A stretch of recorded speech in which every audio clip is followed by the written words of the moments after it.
the other guest. We promised Sunil Garg, Head of International Equity Research at JPMorgan, joins us on the phone line. Sunil, good morning. Thank you very much indeed for joining us now.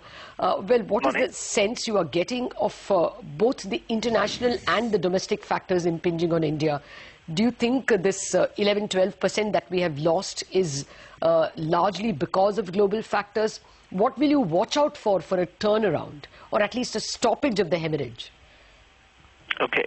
So, first of all, thank you for having me on the show. I think a lot of the weakness that we're seeing in India is due to India factors. So I think if you look at the last week's rate cut, and I think the indication by the RBI governor was that they probably didn't have too much room for further monetary easing, so that was a clear disappointment. We've seen, oil prices jumping up a little bit in recent times, so, that's a global factor. But then if I want to look at a couple of domestic factors, the monsoon clearly at this stage is causing some disappointment on the delays. And then more importantly, despite the few rate cuts that we've had since the beginning of the year, credit growth is not responding. Loan growth is stuck at about 10%. I think the EPS growth estimates for the current fiscal definitely seem to be optimistic.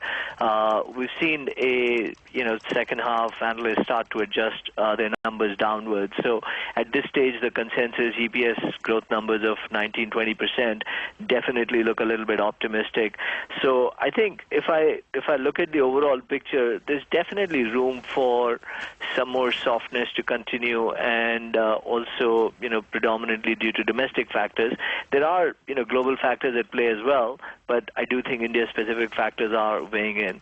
As to what I'd be watching, I think the most important thing to watch for is that any of these stimulus measures that the RBI and the government have put in, they do need to start going into some kind of loan growth picking up, EPS revisions turning positive. So I don't think we've seen the bottom of that, but these are very important indicators to be watching to get a little bit more positive in the near term. So I think that the short term could be looking a little bit further soft from here. Okay. Sunil, hi, good morning. Is there a risk of further underperformance versus markets like China?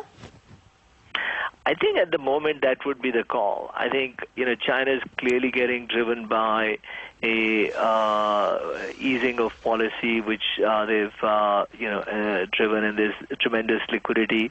The market's definitely getting progressively opened up. So, and again, if you contrast that with some of the constraints we're facing in India and a negative earnings revision cycle risk, I think very clearly India is underperforming the region and certainly China, and I think there's definitely more risk of that. Sunil, aside from the earnings rating cycle turning from downgrade into a larger number of upgrades, is there a valuation level at which funds might stop selling? I mean, is at 7,500 a bargain buy, or at a level where you at least want to stop selling because there is value? So it's an interesting question you asked, Lata, because we're trading at 17 times, and that's based on current earnings estimates. So if the earnings estimates are going to get cut further, then the PE multiple is actually going to look even richer than what it looks like. So to some extent, it becomes a story on playing the earnings, because that really needs to change direction, and that's what would make the valuations look attractive. So sure, I mean if you look at a further drop in the market, but then at the same time you're seeing a earnings cut coming through as well, you're not getting the market cheaper on a headline PE number, right? So it really still boils down to an earnings revision that becomes more important, unless, of course, you start assuming a very large drop in the market. So I think the value argument will emerge more driven by the denominator rather than the numerator, I suspect. Okay. What is the nature of the FII selling that we're seeing, Sunil? And going ahead for the rest of the year, do you see a lot more by way of selling, just purely because the index at this level doesn't seem to be oversold despite the correction we've seen? Yeah, you're right. It's not oversold, and I think, we've seen selling by the foreign institutions, but my understanding is domestic institutions have been buyers. Obviously, that's not been enough to sort of stem the fall. So, yes, there definitely is, in terms of the nature of selling, seems to be reasonably broad-based. And I think we've discussed on your show in the past that I think and I'm going to generalize here, but investors have been overweight, and with a weaker currency and weaker markets, that's clearly a positioning that's hurt. While I think the positions in China have probably been a bit lighter, so clearly some reallocation has been going towards that market as well. But so it seems to be a little bit more broad-based from the way we see that. Okay, when and where do you see U.S. yields peaking? And will that be material to the inflow or outflow into markets like India? So, obviously a lot of focus on what the Fed's going to do and, what are yields doing. And, I think the important thing is we expect that the Fed will hike in September. The path from there on is still going to be dependent on how the data shapes up. And I think what we've seen with the yield curve is really starting to price that in.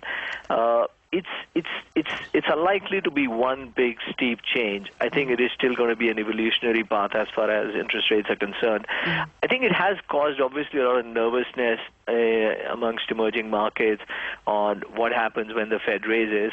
But the reality is, if you look back in previous instances, that eventually the rate increases are going to be in response to stronger growth, which is generally good for emerging markets. So you go through periods of dislocation initially, but eventually this is actually a positive for emerging markets. But yes, I think there is short-term risks there. I think there are other emerging markets and other markets in Asia which are probably a little bit more sensitive to U.S. Treasury yields going up. I think India probably a bit less so, and I think that's really a function of how much foreign money is in the bond market. And India is still, the foreign money in the bond market is still a fairly small proportion.